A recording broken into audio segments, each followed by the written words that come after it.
जिंदाबाद विजापूर गुहागर मार्गातील बाधित शेतकऱ्यांना मोबदला मिळाला पाहिजे। विजापूर गुहागर बाधित शेतकऱ्यांना योग्य मोबदला मिळाला पाहिजे। जमिनी परत मिळाल्या पाहिजे।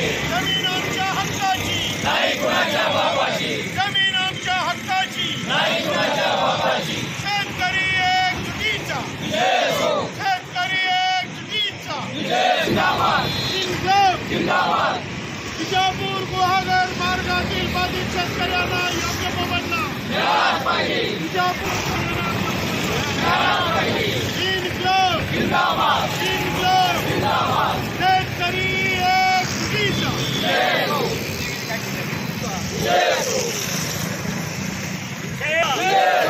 शेतकरी एकजुटीचा विजय हो।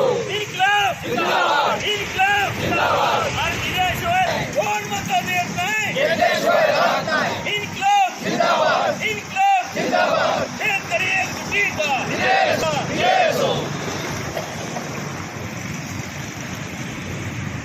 नाही कुणाच्या बापाची। देवस्थान इनाम खालसा झालंच पाहिजे झालंच पाहिजे झालंच पाहिजे। देवस्थान इनाम खालसा झालंच पाहिजे झालंच पाहिजे झालंच पाहिजे। देवस्थान इनाम खालसा झालंच पाहिजे झालंच पाहिजे झालंच पाहिजे। विजापूर गुहागर बाधित शेतकऱ्यांना मोबदला मिळालाच पाहिजे मिळालंच पाहिजे मिळालंच पाहिजे। विजापूर गुहागर बाधित शेतकऱ्यांना मोबदला मिळालाच पाहिजे मिळालंच पाहिजे मिळालंच पाहिजे। इन्क्लाब जिंदाबाद जिंदाबाद जिंदाबाद इन्क्लाब जिंदाबाद जिंदाबाद जिंदाबाद।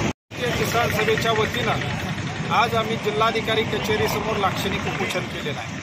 सांगली जिल्ह्यातील देवस्थान इनाम जमिनी कसणारे शेतकरी आणि त्याचबरोबर विजापूर गुहागर महामार्ग बाधित शेतकरी यांचे जे प्रलंबित प्रश्न आहेत ते प्रश्न सुटले पाहिजेत याच्यासाठी आजचं उपोषण आहे।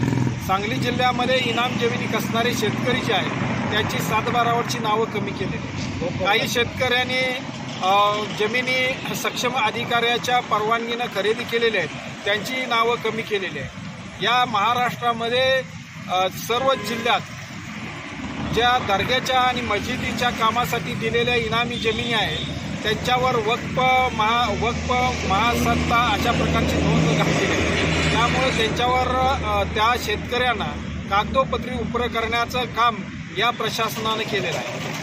या विजापूर गुहागर महामार्ग जो आहे तो गेल्या 3 वर्षापूर्वी पूर्णपणे पूर्ण झालेला आहे, परंतु आजही ज्यांच्या जमिनी त्या महामार्गामध्ये गेलेल्या आहेत त्यांना कुठल्याही प्रकारचा मोबदला आणि दिलासा रक्कम मिळालेली नाही। ती दिलासा रक्कम आणि मोबदला मिळाला पाहिजे हेही मागणी आजच्या या उपोषणामध्ये।